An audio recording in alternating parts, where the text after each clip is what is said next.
네, 오늘 우리 요한계시록 강의 이제 두 번째 시간인데요. 제목이 좀 깁니다. 귀가 있는 사람은 성령이 교회들에 하시는 말씀을 들어라.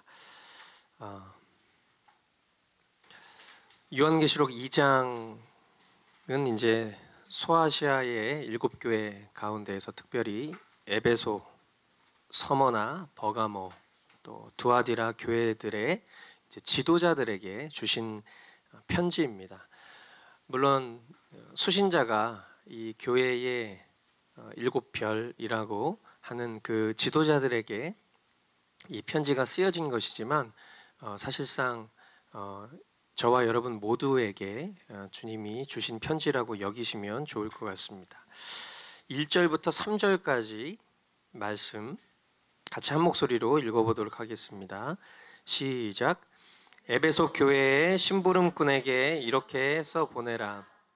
오른손에 7별을 주시고 7 금촛대 사이를 거니시는 분이 말씀하신다. 나는 내가 한 일과 내 수고와 인내를 알고 있다. 또 나는 내가 악한 자들을 참고 내버려 둘 수 없었던 것과 사도가 아니면서 사도라고 자칭하는 사들을 시험하여 그들이 거짓말쟁이임을 밝혀낸 것도 알고 있다. 너는 참고 내 이름을 위하여 고난을 견디어냈으며 낙심한 적이 없다. 아멘. 오늘날은 그 미디어의 눈부신 발전 속도 때문에 어디에서든지 내가 듣고 싶은 그런 설교를 듣고 볼 수 있습니다.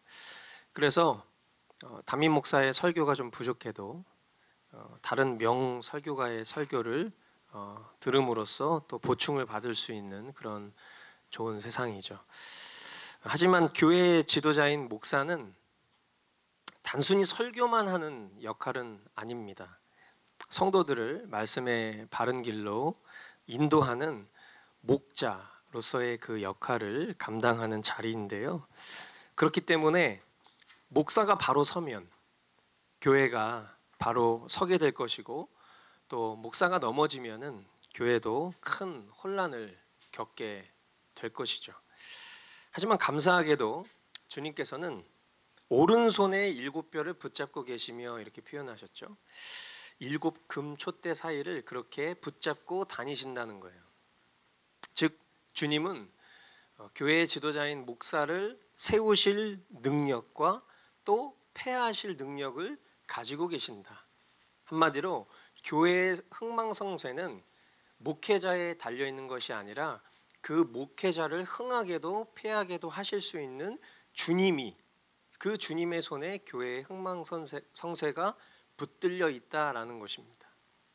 그렇기 때문에 참된 교회는 어떤 두려움이나 불안감을 가질 필요가 전혀 없고요. 오히려 주님께서 하실 일들을 기대하고 또 잠잠히 주님의 교회들에 행하시는 것들을 지켜보아야 할 것입니다.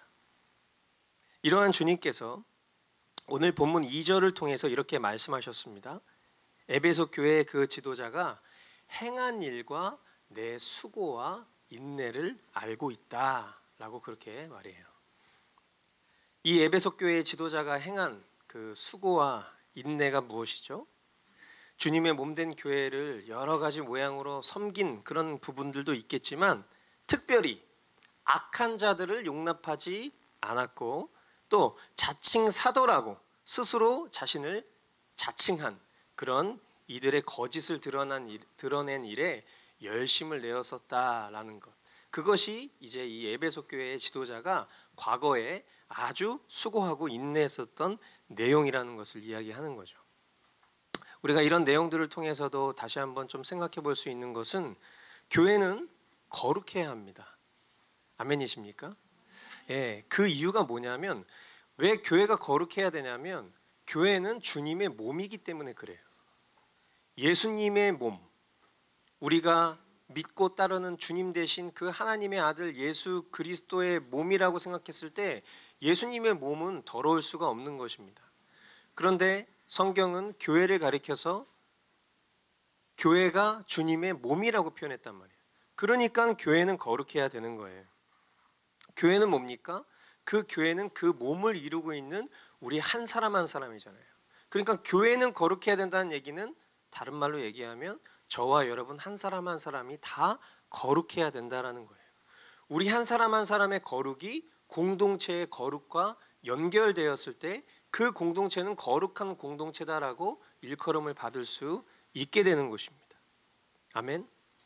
이 거룩을 지키기 위해서 교회의 지도자는 각별히 스스로를 삼가는 것은 물론이거니와 공동체의 거룩을 위해서 성도들을 돌봐야 된다라는 거죠. 만약 성도가 그 거룩을 상실하고 죄악 가운데에 거하거나 말씀에 순종하지 못할 때에 어떻게 해야 되죠? 여러분들이 죄악 가운데 거하고 말씀에 순종하지 못하는 모습이 계속 지속적으로 이렇게 막 저에게 보여졌을 때 그럼 저는 어떻게 해야 돼요? 그래도 되는 거죠? 예. 그러니까 내버려 두고 주님이 알아서 하시겠지. 그럴 거면 우리는 그냥 존재하지 말아야 되는 거지.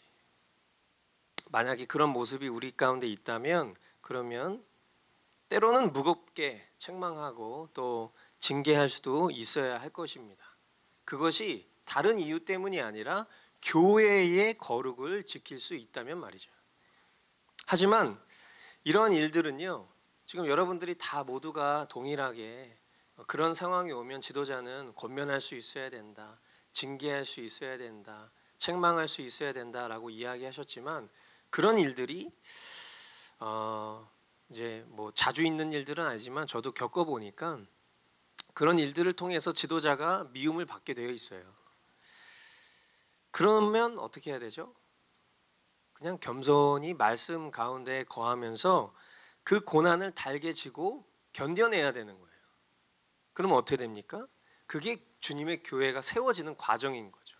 그런 시간들을 통해서 서로가 자라고 공동체가 거룩해지는 그런 시간들을 갖게 되는 거예요.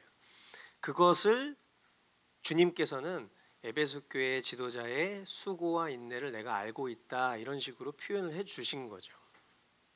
아멘. 4절로 5절 말씀에 보니까요. 그러나 너에게 나무랄 것이 있다. 그것은 내가 처음 사랑을 버린 것이다. 그러므로 내가 어디에서 떨어졌는지를 생각해내서 회개하고 처음에 하던 일을 하여라. 내가 그렇게 하지 않고 회개하지 않으면 내가 가서 내 촛대를 그 자리에서 옮기겠다. 주님은 이 에베소 교회의 지도자가 과거에 잘한 일, 그것도 칭찬해 주셨지만 현재의 문제도 지적하고 책망하고 계십니다. 지금 현재 그 에베소 교회의 지도자가 가지고 있는 문제점이 뭐죠? 처음 사랑을 버리는 것이에요. 주님께서 말씀하신 처음 사랑이라는 것은 아마도 복음에 대한 열정이 아닌가 싶습니다. 좋은 설교가는 이런 가정의 형태를 말하는 것이 좋은 설교가가 아니에요. 그런데 제가 이 영역에 있어서 왜 제가 가정의 형태로 지금 이야기를 했냐면 제가 주석들을 찾아봤을 때 이 처음 사랑에 대한 해석이 되게 다양해. 그러니까 그 다양한 것은 그 주석가들이 묵상을 하면서 풀어냈었던 방식이겠죠. 그런데 그 중에 제 이목을 끄는 주석은 하나도 없었어요. 그러니까 제가 그 주석가들보다 낫다는 얘기는 절대 아니에요. 그런데 저는 이 처음 사랑이 복음에 대한 열정이라고 생각하는 이유가 있어요. 그 이유가 뭐냐면 주님께서 이 에베소 교회 지도자로 하여금 회개하라라고 말씀하시면서 뭐라고 이야기를 했냐면 네가 어디에서 떨어졌는지를 생각해라 이렇게 하셨어요. 너가 처음 사랑을 잃어버렸어. 네가 어디서 떨어졌는지 기억하고 회개해. 이렇게 연결해서 얘기를 했단 말이죠. 그랬을 때에 우리가 성경은 성경으로 해석을 해야 되잖아요. 저와 모두는 성경이 이야기하고 있기를 날 때부터 본질상 진노의 자식이다 이렇게 표현했단 말이죠. 우리는 날 때부터 본질상 진노의 자식 출신이에요. 모두가 다. 전적으로 타락했고요. 전적으로 무능합니다. 그래서 우리의 상태와 능력으로는 결코 이 출신 성분을 벗어날 수가 없어요. 동의하십니까? 예, 저와 여러분들은 물론 하나님께서 창조하셨던 그 원형은 우리가 하나님의 형상을 따라 지음받은 존재가 맞지만 인간의 타락과 범죄로 인해서 우리 모두는 날 때부터 본질상 진노의 자식으로 태어났단 말이에요. 출생의 성분도 우리 스스로 바꿀 수 없는 그런 연약한 존재란 말이죠. 그런 존재로 살다가 죽으면 어떻게 되죠? 영원한 벌을 받는 거예요. 지옥에 가는 거라고, 영벌에 처할 수밖에 없는 존재라는 거예요. 그런데 그런 우리를 영광스러운 하나님의 자녀로 삼아주셨어요. 할렐루야. 이 모든 것이 누구 때문이죠? 예수 그리스도의 공로 때문인 거예요. 하나님의 자녀가 되었다라는 것은 이렇듯 전적인 하나님의 은혜로 예수 그리스도의 십자가 공로로 이루어진 것이기 때문에 이 은혜, 이것을 은혜라고 하는 거잖아요. 이 은혜를 깨닫게 된 이들은요, 그 은혜에만 머물러 있을 수가 없는 거예요. 그래서 만들어진 표가 뭐예요? 복음을 만났다면 선교사 이하의 삶을 살 수 없다라는 이 얘기가 거기서부터 나온 거예요. 우리가 이 엄청난 은혜를 입었는데 나 혼자만 그 은혜에 머물러 사는 것이 하나님이 우리를 통해서 원하시는 뜻이 아니라는 것을 알기 때문에 내가 복음을 만났다면 복음을 전하는 선교사 이하의 삶은 우리에게 없다라는 것입니다. 아멘. 은혜를 내가 받았다면 은혜에 주신 분을 전하지 않을 수 없는 거예요. 그런데 에베소 교회의 지도자가 처음 사랑을 버렸다라는 게 뭐겠어요? 그러면 바로 이 본질로부터 멀어진 것이죠. 지도자가 복음을 잃어버리잖아요. 그러면 설교가 바뀝니다. 설교가 복음으로부터 멀어지면요, 성도들이 복음에서 멀어지게 되어 있습니다.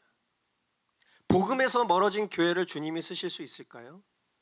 역사상 그 어떤 존재도, 그 어떤 교회도 복음을 깨닫지 않은 존재를 쓰신 적은 한 번도 없어요. 하나님의 복음의 진전을 위해서는 반드시 복음을 만나고 복음을 깨달은 사람을 쓰실 수밖에 없는 거예요. 그의 존재의 가치가 어떠하든, 그의 신분이 어떠하든, 그의 직업이 어떠하든, 그의 형편과 그의 빈부의 형태가 어떠하든 상관없이 복음을 깨달은 사람을 하나님 쓰실 수밖에 없는데, 그 복음의 본질로부터 멀어진 에베소 교회의 지도자를 향해서 너가 지금 처음 사랑을 버렸어. 네가 어디서부터 떨어졌는지 기억해. 라고 말씀하신 것은 복음에 대한 열정이 사라졌다. 라고 이야기하는 것이 저는 과언이 아니라고 생각해요. 복음에서 멀어진 교회를 주님 절대 쓰실 수 없어요. 그래서 이런 표현이 나오는 거예요. 촛대를 옮기겠다. 여러분, 이 촛대를 옮긴다라는 표현이 얼마나 무서운 표현인지 아시겠습니까? 촛대를 옮기겠다. 정말 무서운 표현이라고 저는 생각해요.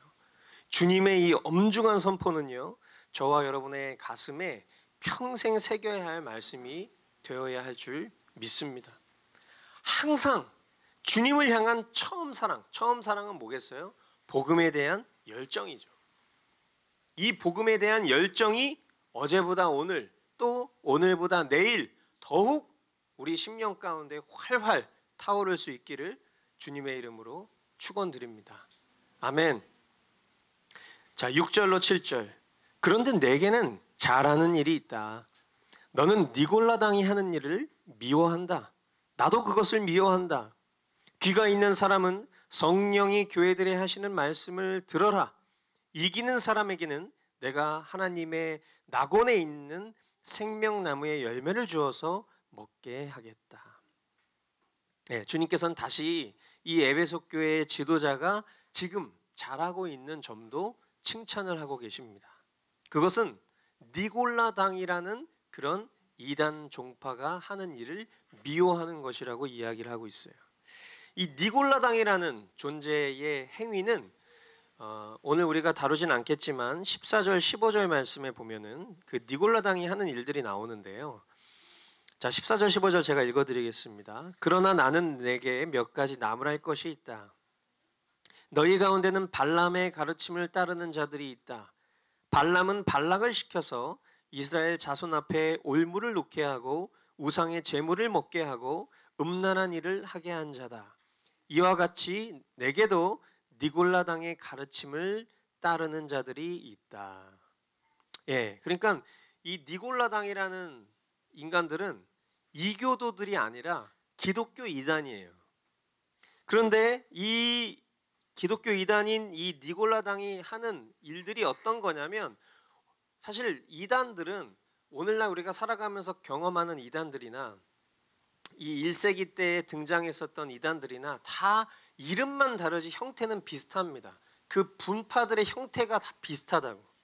그런데 이 니골라당의 형태는 어떤 스타일이냐면, 저희가 자주 이야기했었던 어떤 영지주의적인 형태, 그리고 어떤 육은 악하고 이 영은 선하니까 육의 행실의 자유를 줘도 괜찮다라고 여기는, 그러니까 이게 이제 구원파의 아주 급진적인 형태이기도 하고요. 여기서 또 변형된 영은 거룩한데 육은 어차피 썩어 문드러질 거니까 육이 하고 싶은 대로 내버려 두자는 거예요.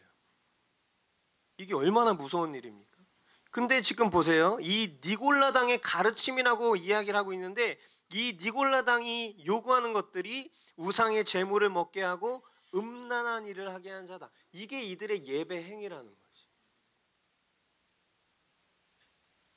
복음의 자유를 왜곡한 이런 이단들의 교리는요, 믿음이 연약한 이들에게는 아주 커다란 유혹이 될 수 있겠죠. 그죠? 내 믿음이 견고하면 어떻게 이런 인간들이 다 있어? 우리가 이렇게 생각하겠지만, 내 믿음이 연약해. 난 좀 이제 그냥 내 마음대로 좀 살고 싶어.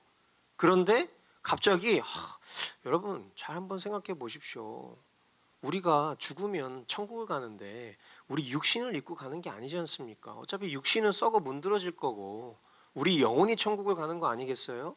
근데 우리는 하나님의 은혜로 이미 다 구원을 받았으니까 우리의 영혼은 이미 하나님 편에서는 구원받은 존재 아닙니까? 그런데 굳이 우리가 육체를 그렇게 혹사시키면서 내가 하고 싶은 거 다 절제하고 참으면서까지 굳이 그렇게 극단적으로 신앙생활 할 필요 있겠어요? 여러분, 주일날 그냥 교회 안 오셔도 됩니다. 여러분이 가고 싶은데 여행 가셔도 아무 상관없어요. 왜? 영혼은 구원받았으니까요. 이렇게 얘기한단 말이에요. 얼마나 좋아요. 그죠? 오늘 굳이 여기 안 나오셔도 되잖아. 그냥 여러분 이렇게 어디 영화 보러 가셔도 되고 상관없단 말이야. 너무 좋잖아요. 그죠? 아무도 동의를 안 하시는 거 보니까 너무 다행이네.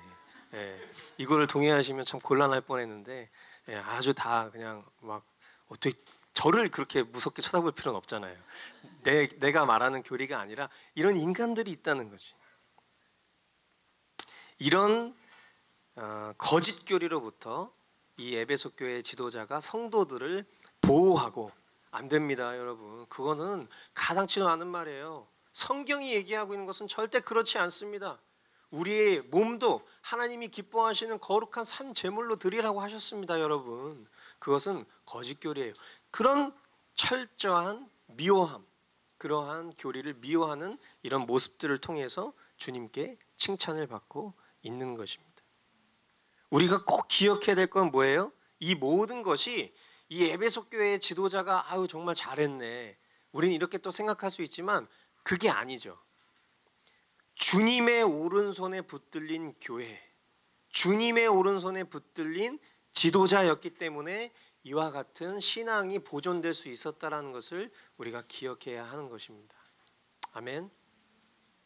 택하신 자의 심령 가운데, 하나님께서 택하신 그 자의 심령 가운데 거하시는 성령님께서 우리로 하여금 우리가 깨닫고 지켜야 될 것이 무엇인지를 가르쳐 주시고 말씀해 주시고, 그리고 죄와 사탄과 세상을 이기심으로 말미암아 영광스러운 하나님 나라의 그 영생을 누릴 수 있도록 지키시고 보호하고 계신 것이에요. 아멘. 내가 한 것이 아니라 주님이 하신 것이죠. 우리의 믿음이, 우리의 신앙이 지금 이 순간에 연약하고 부족해 보일지라도 이 연약하고 부족한 믿음을 지켜주신 것이 내가 잘해서가 아니라 주님이 하셨다는 것을 우리 모두가 기억할 수 있게 되기를 바랍니다. 아멘. 하지만 또 우리가 속지 말아야 될 건 뭐겠어요? 이런 주님의 섭리 가운데에서도 우리의 지금이라는 시간, 우리의 오늘이라는 시간은 우리로 하여금 성실하게 노력하고 또 진실하게 말씀에 순종하는 산 믿음이 따라야 된다는 것을 우리는 잊어서는 안 되겠죠. 아유, 주님이 하신다니까 그냥 뭐 나는 뭐 가만히 있으면 되겠지. 절대 그렇지 않다라는 거 우리 다 아시죠? 우리의 실질적인 행함이 반드시 수반되어져야 된다는 거. 그건 뭐겠어요? 결국에는 말씀과 기도 가운데 머무는 거죠. 그 어떠한 것이 나를 자유케 할 수 없습니다. 오직 진리가 너희를 자유케 하리라. 하나님의 말씀 가운데 거할 때 이 모든 일들이 하나님의 온전하신 뜻 가운데 이루어지게 될 줄 믿습니다. 자, 이어지는 8절부터 11절까지는요. 이제 에베소 교회를 끝내고 서머나 교회로 갑니다. 서머나 교회를 향한 주님의 편지인데요. 8절부터 9절까지 먼저 같이 한 목소리로 읽도록 하겠습니다. 시작. 서머나 교회의 심부름꾼에게 이렇게 써보내라.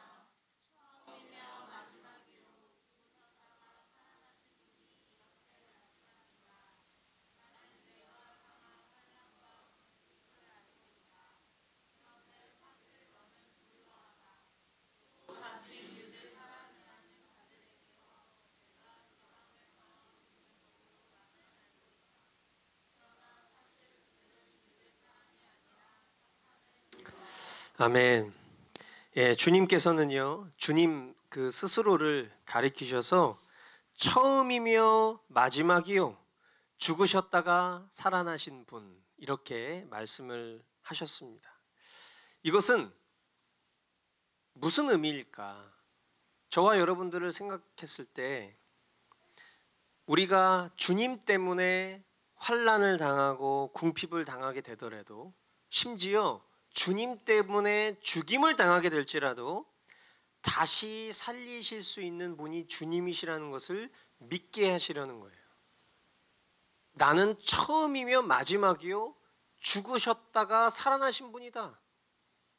그 주님과 함께 죽고 그 주님으로 사는 존재라면 그 어떠한 어려움과 환난과 궁핍과 죽음이 그의 삶을 위협할지라도 주님께서 모든 것들을 다 회복시키실 수 있다는 것을 믿게 하려 하신다는 것이죠. 더불어 이 말씀은요, 실제 서문학교의 지도자였던 폴리갑, 여러분 폴리갑 들어보셨어요? 요한계시록 뮤지컬을 이제 우리 교회 공동체 식구들 많이 보셨을 텐데, 지금 이제 2020년 버전으로 해서 요한계시록이 다시 시작이 됐단 말이에요. 그러면 이제 여러분들이 지금 시작할 때에 이제 광야 극장에 가셔서 여러분들이 그 뮤지컬을 보시고 그리고 티켓을 가져오시면 교회에서 2만 원을 지원을 해드린단 말이에요. 그죠? 그러니까 요한계시록 뭐 홍보하는 건 아닌데 이미 여러분들은 뭐 다 많이 보셨는데 공동체는 이런 신앙 교육을 위해서 이렇게 투자를 하고 있단 말이죠. 그러니까 여러분들이 그런 뮤지컬들을 가서 보시면 거기 이제 그 폴리갑이 화형을 당하는 장면이 나온단 말이에요. 근데 그것의 배경이 바로 이 배경이라는 걸 얘기하고 싶어서 제가 이 얘기를 한 거예요. 화형을 당할 때에 그 유대인들이 이제 그 폴리갑을 죽입니다. 그런데 그 폴리갑을 죽이는 이유가 뭐예요? 이유가 뭐예요? 그냥 마음에 안 들어서 막 죽이는 거예요? 그게 아니죠. 예수 이름 때문에 죽는 거예요. 예수 이름 때문에. 예수님께서도 그렇게 말씀하셨잖아요. 예수 이름 때문에, 내 이름 때문에 너희들이 모든 민족에게 미움을 받게 될 것이다. 여러분 그 예언을 믿으십니까? 아멘 잘하셔야 돼. 그냥 막 무턱대고 아멘하면 안 돼. 왜냐하면 여러분이 아멘하는 순간 여러분은 예수 이름 때문에 일평생 미움을 받게 될 존재라는 것을 인정하는 거거든. 그 정도로 예수님을 따를 만한 가치가 있어요? 아멘. 예, 너무 감사하네요. 저와 여러분들이 믿는 그 예수님이 살아계신 당대에 예언하셨어요. 너희들이 모든 민족으로부터 내 이름 때문에 미움을 받게 될 거야. 지금 우리가 살아가는 이 2020년, 우리가 살아가는 삶의 자리에서 우리가 예수님 이름 때문에 아직 미움을 받고 있지 않아요. 그 말은 아직 주님이 오실 날이 조금은 남았다라는 거겠죠. 그런데 아마 급속도로 전 세계적으로 예수님을 믿는 사람들이 집중 타겟이 돼서 미움을 받는 시기가 올까요, 안 올까요? 오겠죠. 성경이 얘기하는 대로라면 말이에요. 그러니까 우리가 그냥 직장 상사가 야, 너는 뭐 이렇게 밥 먹는데 기도하고 자빠졌어? 너는 왜 이렇게 술자리에서 분위기를 이렇게 안 좋게 만들어?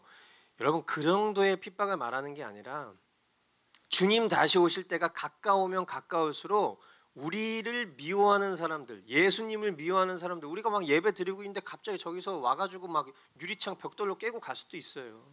그 정도면 양반이겠죠. 그런 일들이 실제로 지금 지구촌 어딘가에서는 이것보다 더 끔찍한 일들이 벌어지고 있다고. 그런데 그것도 지역적이고 부분적일 뿐이지.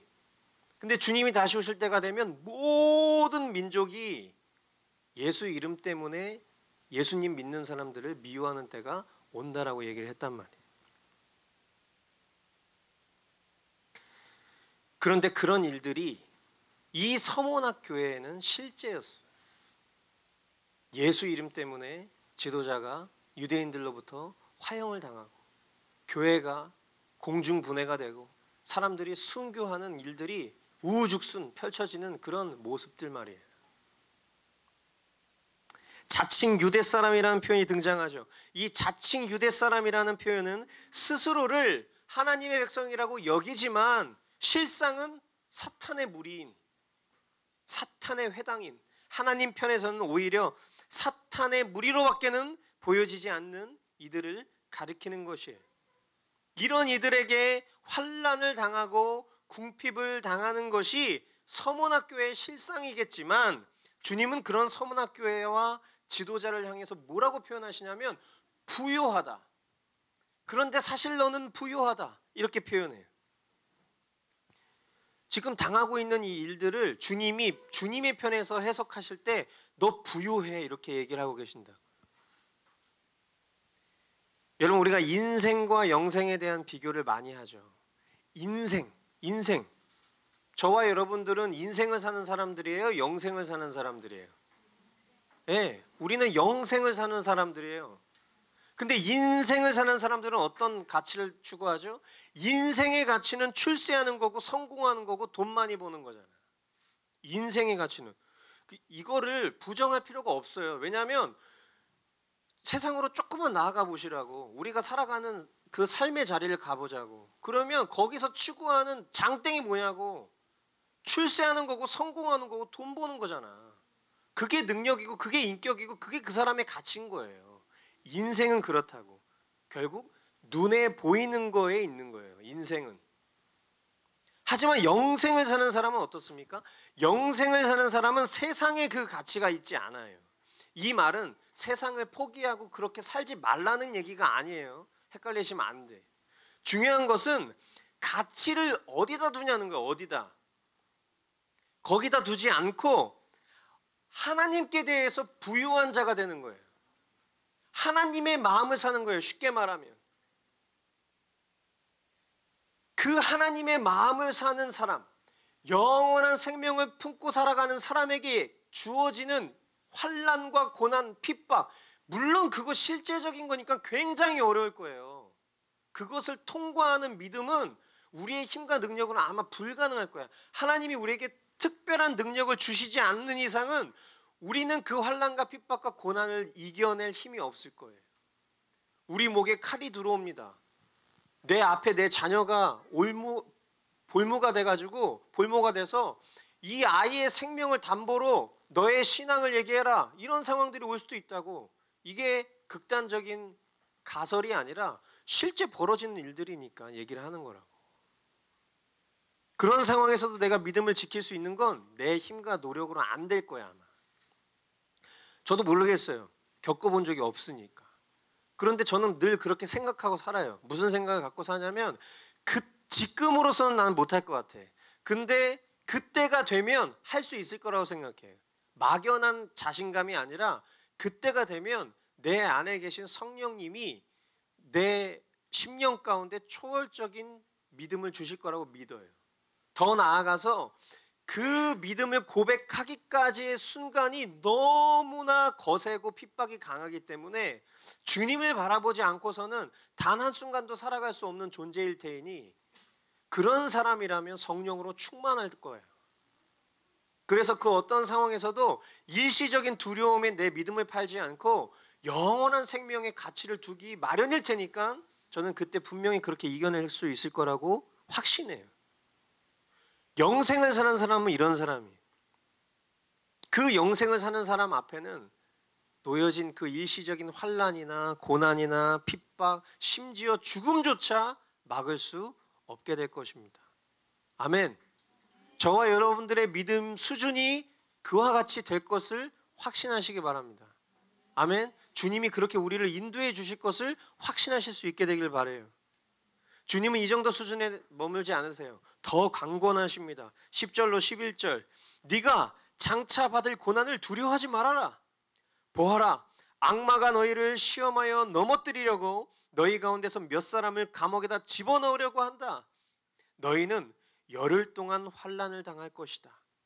죽도록 충성하여라. 그리하면 내가 생명의 면류관을 너에게 주겠다. 귀가 있는 사람은 성령이 교회들이 하시는 말씀을 들어라. 이기는 사람은 둘째 사망의 해를 받지 않을 것이다. 아멘. 우리 주님께서는 마태복음에도 이렇게 말씀하셨어요. 마태복음 10장 28절 몸은 죽일지라도 영혼은 죽이지 못하는 일을 두려워하지 말고 영혼도 몸도 둘 다 지옥에 던져서 멸망시킬 수 있는 분을 두려워하여라. 물론 이 죽음의 위협과 모진 고난을 통과하는 일은요 분명 어렵고 두려운 일이겠지만요 잘 기억하세요. 우리에게는 영원한 생명이 있습니다. 아멘. 영원한 생명이 있다고요. 그리고 이 말씀 중간에 보면 너희는 열흘 동안 환난을 당할 것이다 이렇게 표현했어요. 여기서 말하는 이 열흘이라는 게 이 서문학교회의 그 환난이 닥쳤던 시간 속에서의 열흘일지 아니면 우리가 이야기하는 그 완전수의 개념으로 하나님께서 예정하신 시간, 하나님께서 작정하시고 계획하신 시간이라는 의미일지 모르겠어요. 이렇든 저렇든 분명한 건 뭐냐면 환난과 핍박의 시간은 끝이 있다라는 거예요. 그렇지 않아요? 우리가 이제 요한계시록 뒷부분을 가다 보면 거기서는 7년 대환란 이런 표현도 나온단 말이에요. 전 3년 반, 후 3년 반에서 이 극심한 환란의 때를 말하는, 물론 그것도 실제적인 7년으로 볼지 아니면 상징적인 7년으로 볼지 우리가 그것에 대해서는 그때 가서 얘기를 하겠지만 중요한 건 뭡니까? 우리가 핍박을 받고 환란을 당하는 때는 정해져 있다는 거예요. 그죠? 마태복음 24장에도 그런 표현들이 있잖아요. 그때 그 환란을 감하시지 않으면 하나님께서 그것을 참고 견디어 이겨낼 사람이 없을 정도로 극심한 환란이 올 거라고 하는 거예요. 그런데 뭐라고 표현하고 있어요? 그 극심한 환란을 통과할 수 있는 믿음을 주님이 주시고 그 환란의 기간도 정해져 있다라는 거예요. 그 정해져 있는 기간과 뭐를 비교하고 싶으신 거예요? 영원한 생명과 비교를 하고 싶은 거라고. 아멘. 우리는 그런 거 좋아하잖아요. 일시적인 고난을 참아낼 수만 있다면 이후에 있을 좋은 것을 우리는 투자하는 것 좋아하잖아요. 그죠? 우리가 지금 살아가고 있는 이 모든 신앙의 삶, 그리고 이 신앙의 삶 넘어 이제 우리에게 닥칠 그 모든 환난과 고난까지도 그것을 능히 이겨낼 수 있는 힘을 주님이 주시는 것뿐만 아니라 그 시간을 통과했을 때 주님께로부터 받는 생명의 면류관, 그것은 영원한 생명이라는 것입니다. 아멘. 이것을 알고 있는데 포기하실 거예요? 물론 내가 붙잡겠습니다, 저는 포기하겠습니다, 상관없어요. 왜냐하면 우리를 인도하실 분은 주님이시니까. 우리는 우리의 믿음의 방향을 어디다 써야 돼요? 주님이 나의 믿음을, 나의 연약한 믿음을 견고하게 하셔서 이 모든 환난을 통과하고 영광스러운 생명의 면류관 씌워주실 거야. 아멘. 우리가 그것을 믿는 믿음에 우리의 믿음의 방향이 있어야 될 줄 믿습니다. 아멘. 그렇게 이기는 자에게는 둘째 사망, 즉 뭐예요? 지옥 형벌을 피할 수 있도록 인도해 주시겠다라는 것이죠. 물론 우리의 구원은 우리의 행위와 노력으로 이룰 수 있는 것은 결코 아닌 것 다 아시죠? 그러나 우리로 하여금 순종할 수 있도록, 충성할 수 있도록, 실제적인 산 믿음의 행위가 드러날 수 있도록 이끄실 것은 분명합니다. 아멘. 그러므로 저와 여러분들은 이 주님과 영광스러운 십자가 복음을 위해서 한번 따라해 주시겠어요? 죽도록 충성하라. 예, 저와 여러분들이 주님과 십자가 복음에 우리가 죽도록 순종하는 자들이 되어야 할 줄 믿습니다. 아멘. 그렇게 빛나는 면류관을 상으로 받는 저와 여러분들 다 되실 수 있기를 주님의 이름으로 축원드립니다. 우리 전후좌우에 있는 믿음의 가족들 바라보면서 다시 한번 이렇게 선포해 줬으면 좋겠어요. 죽도록 충성합시다. 예, 주님께 죽도록 충성합시다. 아멘. 기도하겠습니다.